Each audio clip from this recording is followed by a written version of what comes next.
Coucou! Et alors, est-ce qu'on se ferait pas une petite guidance du moment? C'est donc une guidance intemporelle à 3 choix. J'ai fait une grande pause, j'ai fait quelques petites créations et pour vous aider à faire un choix, j'ai fait de la petite peinture. Pourquoi je dis tout en petit? Je ne sais pas. Mais regardez ça, avec des petites tranches de bois. J'ai créé mes petites couleurs, j'ai peint, hein, tout simplement, j'ai verni. Bon là c'est de l'argenté, enfin du gris. Et ça va nous servir à faire notre choix. Alors la petite guidance du moment, c'est voir un petit peu nos objectifs, ce qu'on a vu, ce qu'on a fait, nos défis, sur quoi est-ce qu'on pourrait travailler. Tout ça, on va voir au fur et à mesure, c'est vraiment au feeling. Pour chaque choix, on aura 4 cartes avec l'oracle de la triade, mon oracle favori. Allez, on y va pour les choix des couleurs. Alors en même temps, au fur et à mesure, je vous définirai, je vous donnerai quelques mots-clés concernant les couleurs. J'ai mon petit bloc-notes et mon petit mémo parce que je ne connais pas par cœur. Donc on y va avec le premier choix, le rouge. Le rouge qui représente la passion, mais aussi la colère, le pouvoir, le triomphe, la puissance. Ensuite, on a le gris.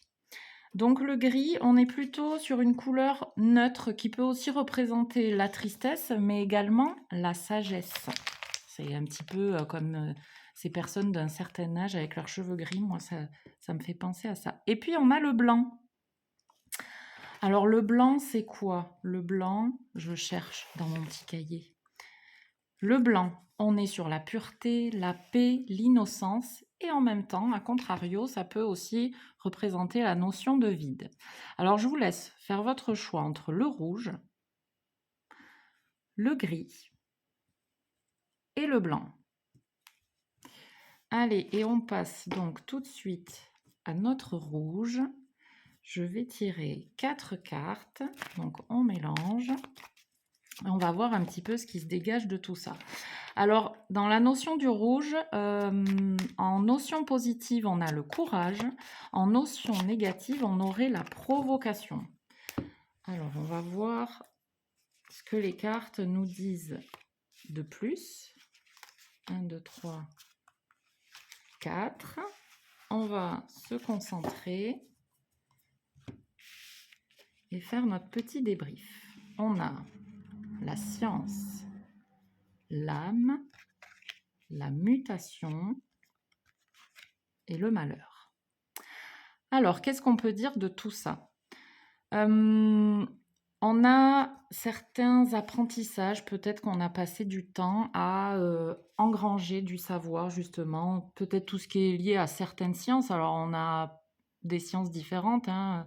Là, par exemple, sur la carte, on nous parle de philosophie, astronomie, alchimie, bon, d'autres, je ne sais pas ce que vous voulez, mais vous avez engrangé un savoir qui nourrit votre âme, qui a nourri votre âme ou qui est en train de nourrir votre âme, ce qui provoque certainement une certaine transformation, peut-être dans votre schéma de croyance, dans votre schéma de pensée. Tout ça, ça vous nourrit beaucoup. Et en même temps, ça peut mettre en lumière, comment je pourrais dire ça, une certaine remise en question justement sur certaines de vos croyances. Et c'est vrai qu'on peut se sentir un petit peu désabusé quand on se rend compte de certaines choses. Mais attention, il n'y a rien de grave. Nos systèmes de croyances, pour moi, sont toujours évolutifs et changeants. Et c'est ça qui est nourrissant pour notre âme. En tout cas, tout ça, ça fait du bien. J'ai l'impression que ça rebat un petit peu les cartes et que, pour le dire vulgairement, ça remet l'église au milieu du village. Voilà un petit peu pour la guidance du moment pour ceux qui ont choisi le rouge. On passe maintenant au gris. Pour ceux qui ont choisi le gris. Alors, je remets les cartes bien au milieu. Hop, on mélange un petit coup. Alors, le gris, on était plutôt dans la neutralité, également dans la sagesse. Dans son aspect positif, le gris, on le voit comme l'excellence. Et donc, dans son aspect négatif, on le verra un petit peu comme de la monotonie, être tombé dans ces petites habitudes, voilà, on n'est pas sur un truc de ouf en ce moment. Qu'est-ce que les cartes veulent bien nous dire de plus pour cette guidance? Attention. Alors, on a la sagesse, ça colle. Delta. Pour moi, le delta, cette carte, c'est un petit peu la croisée des chemins ou des choix à faire. Peut-être que justement, en ayant atteint cette forme de sagesse ces derniers temps, des choix se présentent à nous. On a la carte de l'éternité et de l'homme. Alors, pour faire un petit bilan de tout ça, je dirais qu'on a affaire à des personnalités effectivement emplies de sagesse qui peut-être en ce moment peuvent avoir effectivement des choix à faire pour, comment dire, pas se porter vers l'éternité, ce serait un petit peu un raccourci, mais pour, comment dire, une aventure durable. Voilà, faire ce choix, c'est quelque chose qui va s'inscrire dans le temps, dans la durabilité. Alors, peu importe le domaine, hein, que ce soit sentimental, professionnel, financier, faites-vous confiance, vous avez cette forme de sagesse qui va vous aider à faire ce choix et qui sera un bon choix durable pour vous. Et enfin, on a la carte de l'homme, euh, qu'on peut voir un petit peu comme quelqu'un de sûr et de solide. Alors, j'ai bien l'impression que ce choix qui se présente à vous, si c'est le cas, ou qui va se présenter, va être réellement porteur pour vous, va vous apporter beaucoup de confiance, euh, de sûreté, comment dire, de maîtrise de soi. Franchement, on est pas mal hein, sur ce choix du gris. On y est, oui, dans cette sagesse. Et justement, ça va peut-être vous aider à sortir un petit peu de cette monotonie. Allez, c'est le moment. On y va, on fait des choix, on passe à l'action. Et maintenant, nous allons passer au blanc. Alors, pour ceux qui ont choisi le blanc, dans sa notion positive, on est donc sur la pureté. Et dans sa notion dite négative, on va parler de vide, un petit peu de rien. Bon, peut-être qu'en ce moment, il ne se passe pas grand-chose. Qu'est-ce qu'on pourrait se mettre sous la dent? On va voir ce que les cartes veulent bien nous dire. Alors, hop, et la quatrième. Qu'est-ce qu'on a? Nécessité, mort, papyrus, naissance. Alors, j'essaye de me concentrer un petit peu.